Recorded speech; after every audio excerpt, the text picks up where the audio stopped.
In our headlines on this Monday, April 27th, here in South Korea, U.S. President Donald Trump is hurried out of a ballroom at Washington Hilton Saturday night at the start of an annual dinner for White House correspondents as a gunman opened fire near a security checkpoint inside the hotel. Meanwhile, the recently extended truce between Israel and Lebanon appears threatened as Israel and Iran-backed Hezbollah exchange deadly fire in southern Lebanon while accusing each other of rampant ceasefire violations.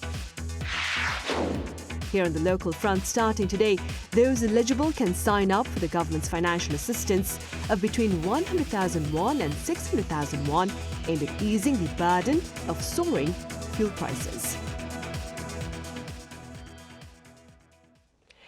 We start in Washington, D.C., where President Donald Trump this past weekend survived an assassination attempt that targeted his top officials. Our Cho Young-in reports.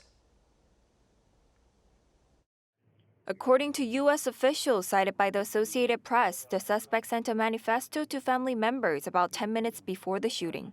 The suspect was identified as Cole Thomas Allen, 31, from Torrance, California.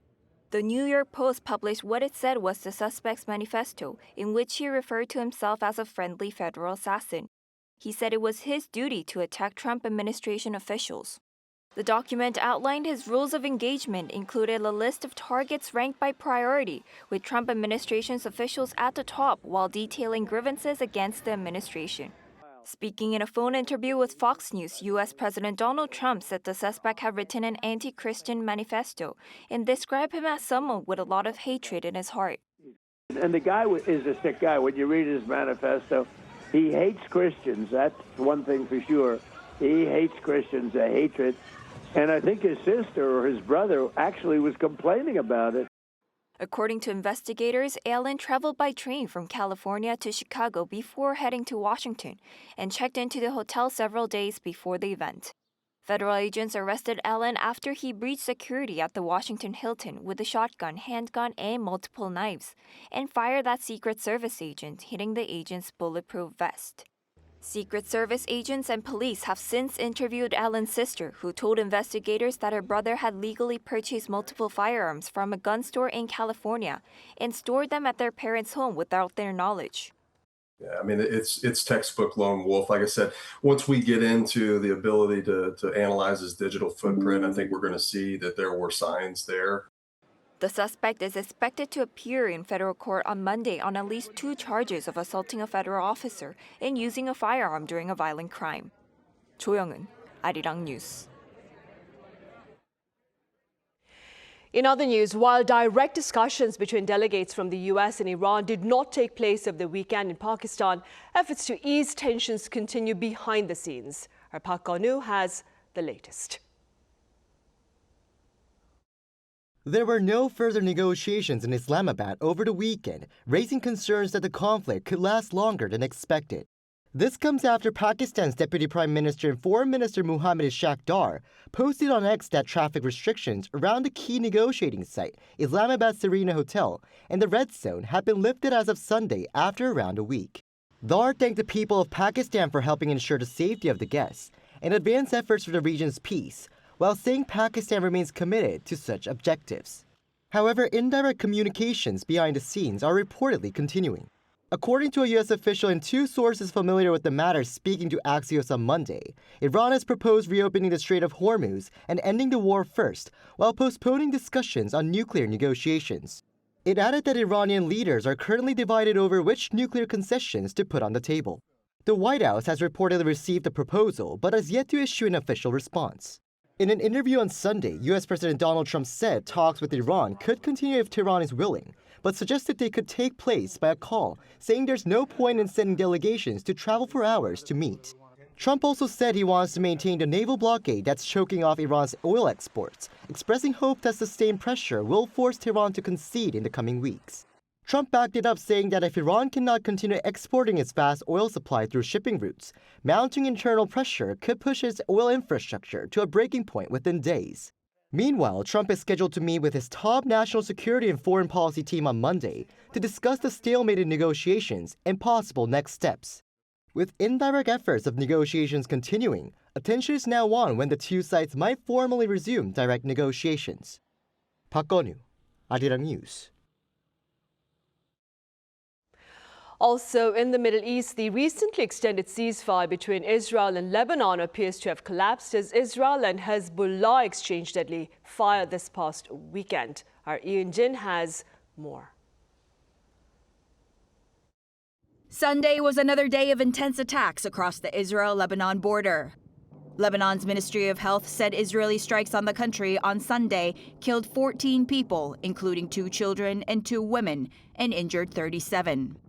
The artillery and aerial strikes came after Israel Defense Forces issued evacuation warnings for several villages in southern Lebanon, which the IDF claims targeted Hezbollah operatives and sites used to advance attacks against its soldiers.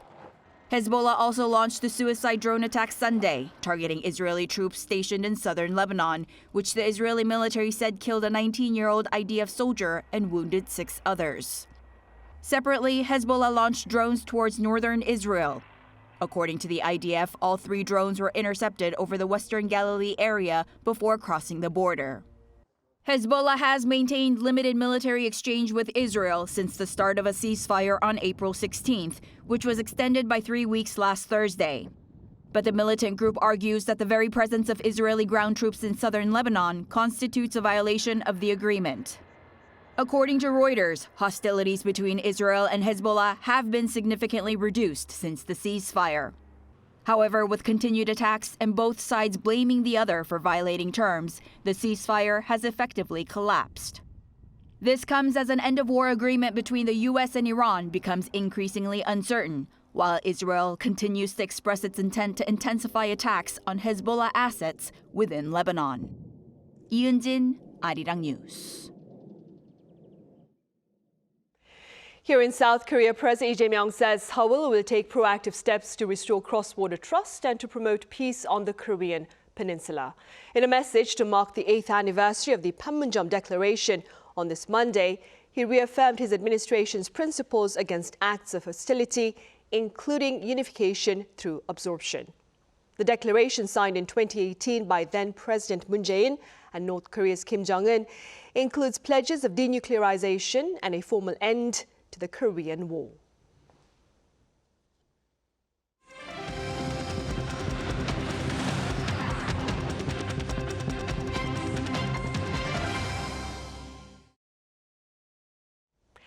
Global AI demand has pushed the local bourse to a major milestone in total market capitalization. Our Park Chun-han walks us through the numbers.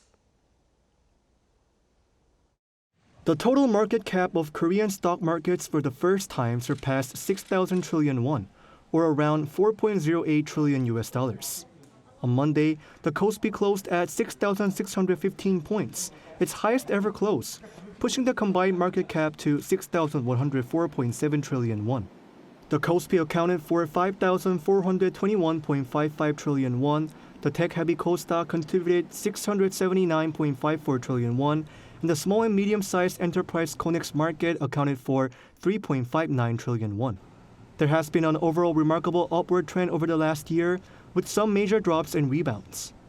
The 4,000 trillion won mark was crossed on the very first trading day of the new year. 5,000 trillion won was breached by February 3rd. While the outbreak of the war in the Middle East briefly pushed it back down under 5,000 trillion, markets have since shown a powerful recovery, adding more than 1,300 trillion in market cap in April alone. The Kospi has now risen more than 30% in April, over 53% this year alone, and 158% year-on-year. The primary driver has been the semiconductor sector, with Samsung Electronics and SK hynix together accounting for a significant portion of the Kospi's total weight. Their record-breaking first quarter earnings have reinforced expectations that the AI-driven memory supercycle is very much alive, drawing sustained inflows from both foreign and institutional investors. Beyond chips, semiconductor equipment, materials stock, and biotech shares contributed meaningfully to Kosdaq's advance. Looking ahead, global markets will be watching closely this week, as the Fed's FOMC meeting on Wednesday is expected to hold rates steady, with the accompanying narrative likely to be key. Attention will then turn to first quarter U.S. GDP data on Thursday. This week, we'll also see major U.S. big tech companies like Microsoft and Apple report their earnings. If U.S. tech giants deliver strong results and AI-driven momentum continues, it could provide another leg up for Korean markets. 박준환, Arirang News. And starting today, those eligible here in the country can sign up for financial assistance worth over 6 trillion won in total to help them navigate soaring energy prices. Our economics correspondent Kim Do-yeon reports. Korea has begun officially deploying its high oil price relief fund to mitigate the economic impact of soaring living costs. The high oil price relief fund targets around 32.5 million people, making up the lower 70% of income earners. Monday's initial rollout prioritizes the most vulnerable demographics. For basic livelihood recipients, those in the metropolitan area receive 550,000 won, or about $372, while residents in non-metropolitan or depopulated areas receive 600,000 won. Single-parent families and the next lowest income group receive 450,000 and 500,000 won, respectively. The shock of such crises hits the vulnerable first and most harshly. In times like these, government finances must take the lead and serve as a breakwater to protect the public economy from the waves of crisis.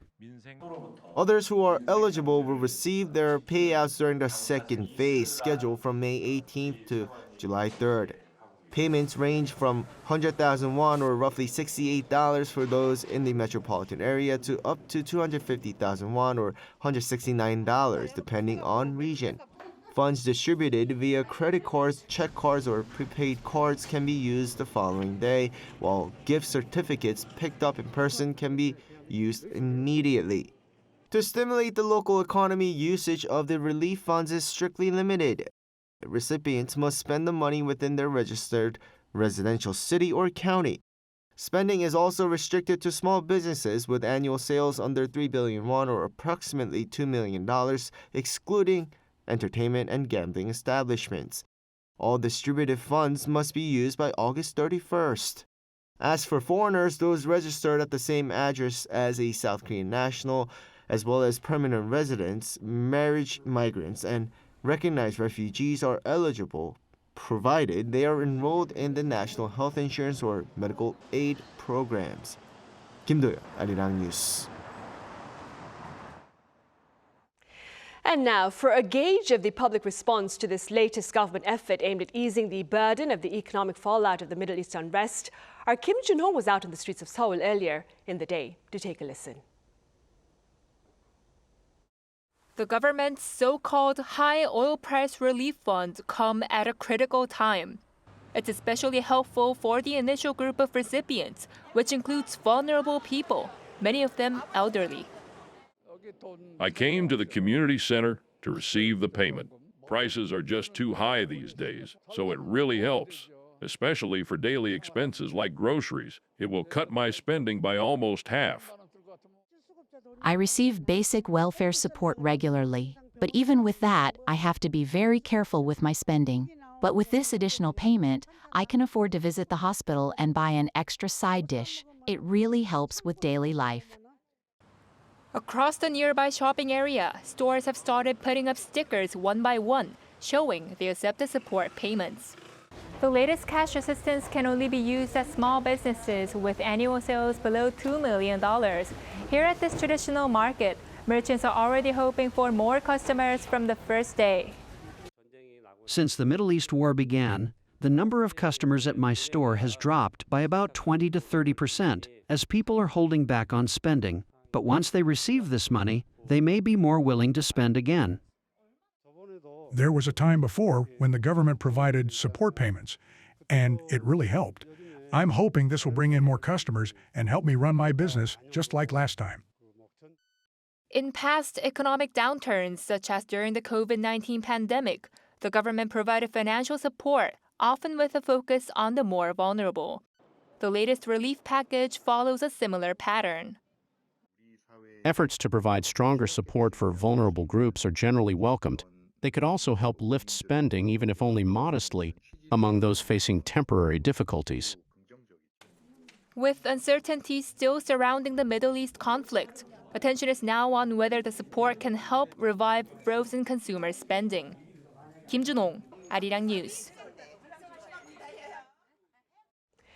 Meanwhile, Friday this week, that is May 1st, is Labor Day, and the Lee Jae-myung administration has officially designated it as a public holiday. That being said, the Culture Ministry and the Korea Tourism Organization are seeking to bolster tourism within national borders. Accordingly, the so-called half-price vacation initiative is being expanded from the originally planned 100,000 participants to 145,000. Plans are also in the works for additional support for employees at small and medium-sized businesses and those working outside the capital area. Separately, starting Thursday this week for 1 month, the government will launch a promotional campaign titled Zero Departure Burden to encourage eco-friendly travel using public transport. Discounts of up to 30% will be offered for KTX tickets. Also, on the local front, South Korea has launched a comprehensive campaign aimed at advancing action against suicide, which remains a pressing national concern. Our political correspondent Moon Hae-ryan files this report. A message of connection and a reminder that support can come from many places. South Korea's Prime Minister Kim Min-seok on Friday launched the 1,000 Lives Guardian project at Cheonggye Plaza, setting a goal of reducing the number of suicide deaths by 1,000 this year. The initiative focuses on expanding prevention efforts beyond government policy, encouraging wider participation from communities, institutions, and the public. As part of that effort, a group of artists, entertainers, and public figures have been appointed as life ambassadors, using their platforms to share messages of support and awareness. Among them is NCT's To-young, who took to the stage to perform Sandbox, a song from his second solo album intended to serve as a source of energy and support for people struggling through tough times. In his remarks, the Prime Minister emphasized the role of connection in prevention. I've come to believe that one of the most important ways to address the issue of suicide is to ease and share one another's sense of loneliness. Here at Cheonggye Plaza, the focus is on making support more visible and more accessible. Officials say efforts like this aim to build a stronger sense of connection, making sure that people know where to turn when they need help. The campaign also brings in dozens of organizations designated as guardian institutions, each working on tailored programs. Many attendees participated in interactive displays where they were encouraged to share messages of hope and solidarity for others. Among the corporate participants, SK hynix showcased a booth featuring its AI-driven senior care technology, including the AI-friendly counseling center, which utilizes artificial intelligence to provide mental health screenings and emotional support for the elderly. The initiative comes as South Korea continues efforts to bring down its suicide rate, which remains among the highest in the OECD. Organizers say meaningful progress will depend not just on policy, but on sustained attention and participation across society. Moon Hae-ryan, Arirang News. And advances in production technology have made it possible to harvest figs in the milder months of spring rather than scorching summer, rendering the work involved more bearable for farmers. Our Cha Yun-kyung shows us how. Over 1,000 fig trees inside a greenhouse are bursting with fresh, light green leaves. A young farmer picks a ripe fruit, which is about the size of a child's fist, from between the branches.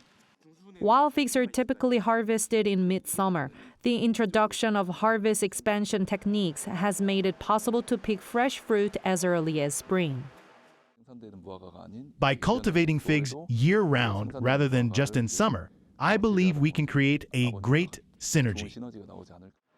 Fresh figs harvested in spring are highly valued due to their scarcity. They're typically sold for around 50,000 won, which is approximately $33 per kilogram, serving as a major income booster during the agricultural off-season. Since there is almost no supply during the winter season, farmers can command premium prices by targeting high-income consumers who find these early fruits quite remarkable. Unlike summer figs, which tend to soften quickly at room temperature, it is much easier to maintain freshness during the cooler winter and spring months. Moreover, a major benefit for farmers is the ability to avoid the grueling labor of working in the sweltering summer heat. This challenge to overcome seasonal limits is breathing new energy into rural communities. Cha Yoon-kyung, Arirang News.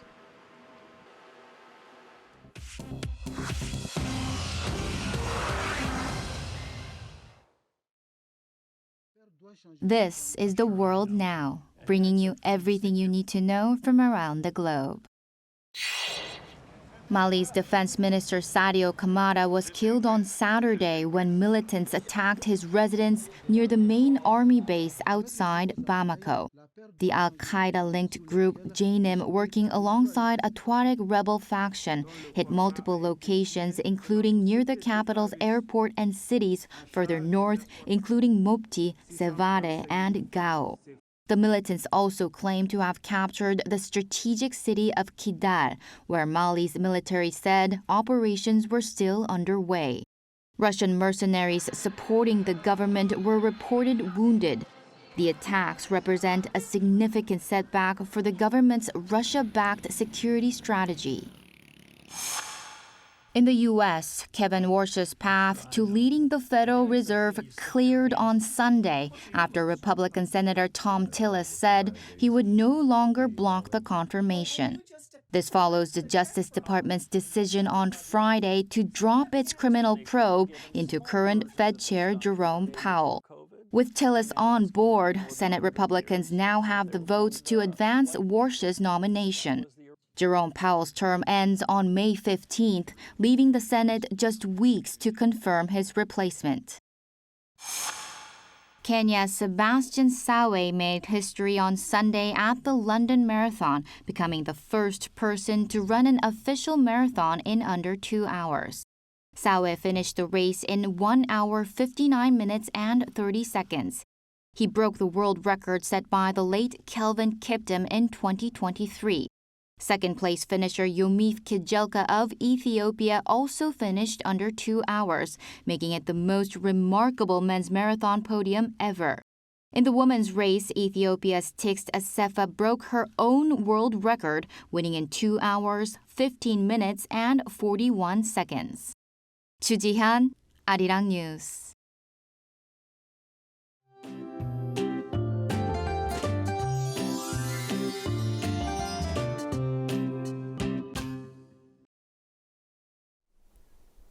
We saw unseasonably warm conditions over the weekend.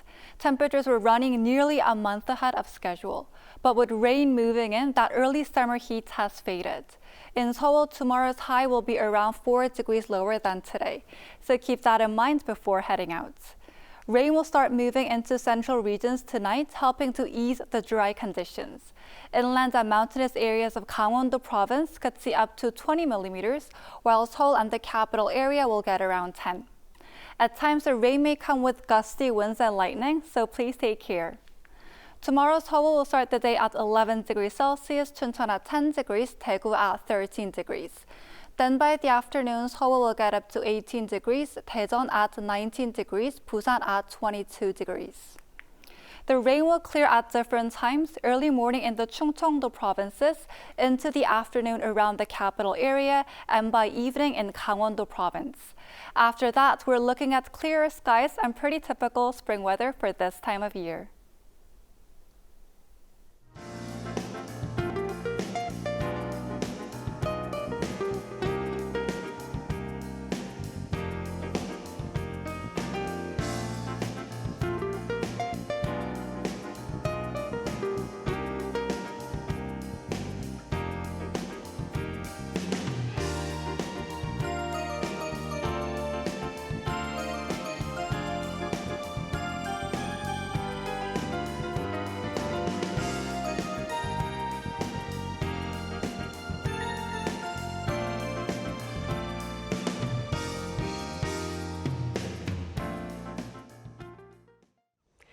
Those are the headlines at this hour here in South Korea. Coming up right after this break is our daily panel session, and today we touch upon the South Korean economy. Do stay with us, and thank you for now.